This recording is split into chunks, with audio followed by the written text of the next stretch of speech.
Operation टायगरची चर्चा। विधान परिषद उपसभापती पदासाठी सचिन अहिर यांचा उमेदवारी अर्ज दाखल। मुंबई। महाराष्ट्राच्या राजकारणात सुरू असलेल्या कथित ऑपरेशन टायगरच्या चर्चेदरम्यान विधान परिषदेच्या उपसभापती पदाच्या निवडणुकीला वेग आला आहे।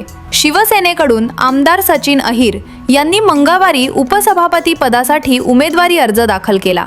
यावेळी एकनाथ संभाजी शिंदे यांनी टायगरचे ऑपरेशन केल्याची चर्चा रंगली।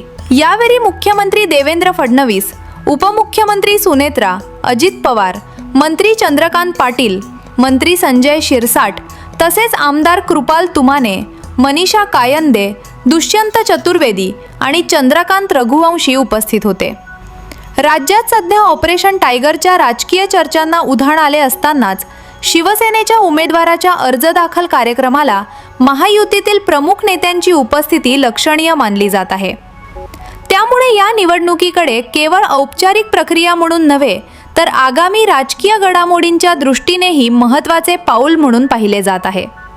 उपसभापती पदाच्या निवडणुकीत महायुतीची एकजूट दाखवण्याचा प्रयत्न या कार्यक्रमातून दिसून आला असून पुढील राजकीय समीकरणांबाबत विविध स्तरांवर चर्चा सुरू आहे।